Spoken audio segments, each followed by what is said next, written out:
বন্ধুরা, Muscat homemaker থেকে আমি রূপা নিয়ে চলে এসেছি খুব সুন্দর একটা ব্লগ। আজকের ব্লগটা একটু অন্যরকম মিন্স আমরা আজকে ট্রাভেল করছি। তোমাদের বলেছিলাম যে আমরা কোথাও একটা যাব, তো আমরা এয়ারপোর্ট চলে এসেছি। তো দেখো আমরা লাইনে দাঁড়িয়ে আছি, আমরা যাচ্ছি ইন্ডিয়ার লখনৌ। এখানে আমরা এখন ব্যাগের চেকিং চলছে।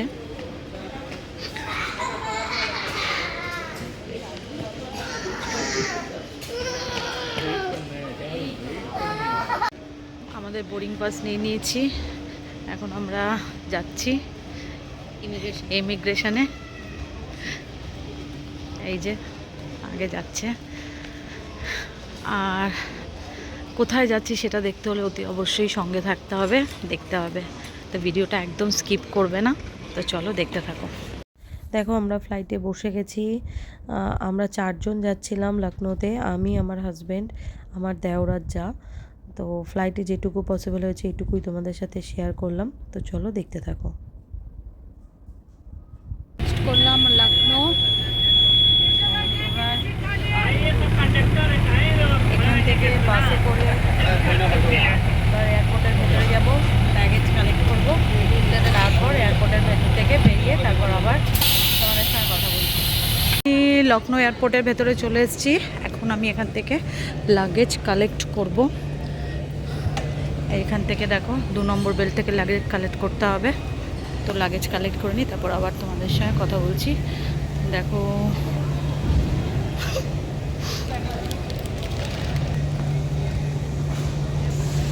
আমরা লাগেজ কালেক্ট করে নিয়েছি, করে এবার বাইরে বেরোবো। এখানে আমাদের বাইরে ড্রাইভার ওয়েট করছে। তো এখান থেকে আমরা সোজা চলে যাব প্রয়াগ। তোমরা এতক্ষণে বুঝতেই পেরে গেছো, আমরা যাচ্ছি কুম্ভ মেলা প্রয়াগে। তো চলো দেখি এখান থেকে কতটা দূর লাগে প্রয়াগ যেতে। তারপর এয়ারপোর্ট থেকে গাড়ি নিয়ে আমরা বেরিয়ে পড়লাম। তো রাস্তায় যেতে যেতে খুব সুন্দর একটা জিনিস দেখতে পেলাম। তো প্রথমে ভেবেছিলাম খুব বড় হয়তো একটা কি বলবো মন্দির লাগছে, কি লাগছে। তো পাশে হাজবেন্ড আর ওরা জিজ্ঞেস করলো এটা কি, তো বললো এটা নাকি ফেমাস একটা লখনৌ পার্ক, এটা হচ্ছে মায়াবতী পার্ক। তো বেশ বড়, বাইরে থেকে বেশ ভালোই লাগছিল দেখতে। তো তারপর আর সোজা ওখান থেকে বেরিয়ে আমরা চলে গেলাম একটা ধাবাতে। আর সত্যি কথা বলতে গেলে ধাবাতে গিয়ে আমরা যখন সকালে বেরিয়েছিলাম, তো ফ্লাইটে কী হয়েছিল, একদম অল্প কিছু খাবার ছিল, তো তারপর আর খাওয়ার সময় পাইনি। তো ধাবাতে বসে বেশ ভালো ভালো খাবার এনজয় করলাম, গরম গরম তান্দুরি রুটি, পনির, তো এগুলো হালকা একটু শেয়ার করলাম। আর লখনৌ এয়ারপোর্ট থেকে গাড়িতে প্রায় প্রয়াগ যেতে 5 ঘন্টা টাইম লাগে। তো এই গাড়ি জার্নিটাও ভীষণ একটা ভালো লাগছিলো, একটা লং ড্রাইভ ছিল, বেশ ভালো লাগছিল। দেখো এই করতে করতে আমরা প্রায় কিন্তু প্রয়াগে ঢুকে গেছি। দেখতে পাচ্ছ চারদিকে কিন্তু খালি বোর্ড, কুম্ভ মেলার বোর্ড, অমৃত স্নান বোর্ড। হ্যাঁ, এইবার তোমাদের বলি যে সাডেন আমাদের একটা প্ল্যান হয়েছিল যে কুম্ভ মেলা। তো 144 বছর পর এই যোগটা আসে। তো হঠাৎ মনে হয়েছিল যে শাশুড়ি মায়েরা গেছেন, তো সবার কাছে শুনেছি, তো মনে হয়েছিল যে একবার যাওয়া যেতেই পারে।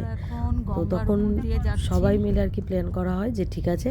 তো তারপর টিকিট কেটে আমরা চলে গেছিলাম।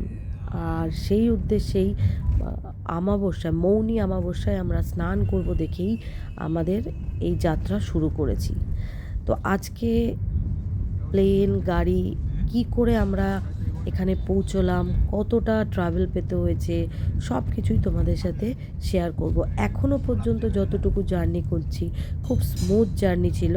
তারপর দেখো এটা একদম গঙ্গা নদীর ওপর থেকে যাচ্ছি, আর দেখো এত সুন্দর রাস্তা সাজিয়েছে লাইট দিয়ে। এই হাইওয়েটা অসাধারণ লাগছিল দেখতে। এখনও পর্যন্ত আমাদের জার্নিটা স্মুথ ছিল, কারণ হচ্ছে মৌনী অমাবস্যায় আমরা স্নান করব, একদিন আগে থেকে কিন্তু একদম রোড বন্ধ করে দেওয়ার ছিল। তো তখন আমরা চিন্তা করলাম যে 2 দিন আগে আমরা ওখানে পৌঁছে যাব, তাহলে কি হবে আমরা রোডে আর কোথাও মানে আটকে পড়বো না। তো ঠাকুরের কৃপায় আমরা ঠিকঠাক মতো পৌঁছে গেছিলাম। এবার রাস্তায় যেতে যেতে শেয়ার করব, সত্যি মানুষ এই পুণ্য স্নান করার জন্য কোথা থেকে আসছে, তো আমরা কেন না। তো ওটা ভেবেই ভালো লাগছে। যতক্ষণ দেখো আমরা রাস্তায় ছিলাম, যতক্ষণ না স্নান করতে পারবো ততক্ষণ কিন্তু আমরা জানি না যে আমাদের সাথে কি হতে চলেছে, কি স্নান করতে পারবো কি না। যেই সময় স্নান করতে চাই সেটাই। তো আমরা এখন রাস্তায় আছি, তো এখনও সেই ভিড়টা এখনও আসেনি। তো আমরা আর কি পৌঁছে গেছি এলাহাবাদের মধ্যে, ওখানে ঢুকে গেছি। এইবার দেখো, আর তোমরা জানো এটা পুরো কি বলবো, যোগীর এটা আর কি রাজ্য যেখানে বলে, সে ব্যবস্থা খুবই ভালো ছিল। রাস্তাঘাটও খুব সুন্দর, খুব পরিষ্কার, রাস্তায় কোথাও ময়লা পড়ে থাকতে দেখা যাচ্ছে না। ময়লা পড়ে থাকলেও সঙ্গে সঙ্গে দেখলাম রাস্তাঘাট ক্লিন করে ফেলছে, বেশ ভালো লাগছিল। তো চলো দেখতে থাকি। এই সঙ্গমের উদ্দেশ্যে আমরা বেরিয়ে পড়েছি। যেটা বলে গঙ্গা যমুনা সরস্বতীর যে মিল, যে সেটাকে বলে ত্রিবেণী সঙ্গম। এই হচ্ছে সঙ্গমের রাস্তা, যেখান থেকে মানুষের ঢল শুরু হয়েছে। তো এখনও সেই ভিড়টা আসেনি। তো চলো দেখতে থাকো, সঙ্গে থাকো। আমরা সঙ্গমের অনেকটাই কাছাকাছি চলে এসেছি। দেখো মানুষের ভিড় এই কুম্ভতে স্নান করার জন্য।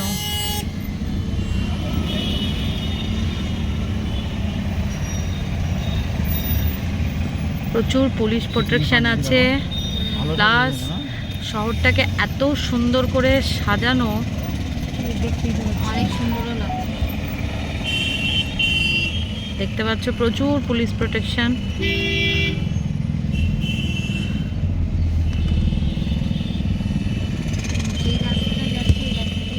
এখন আমরা হোটেলের উদ্দেশ্যে যাচ্ছি, সেই রাস্তাটাতেই এতটা ভিড়।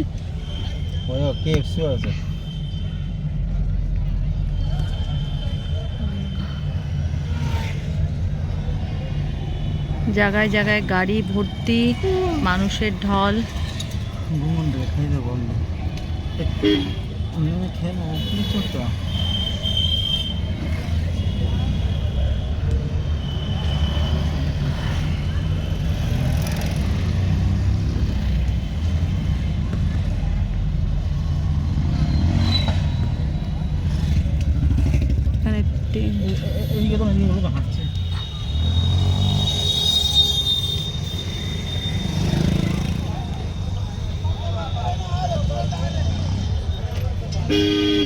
এখানে রাস্তার উপর প্রচুর হোটেল আছে।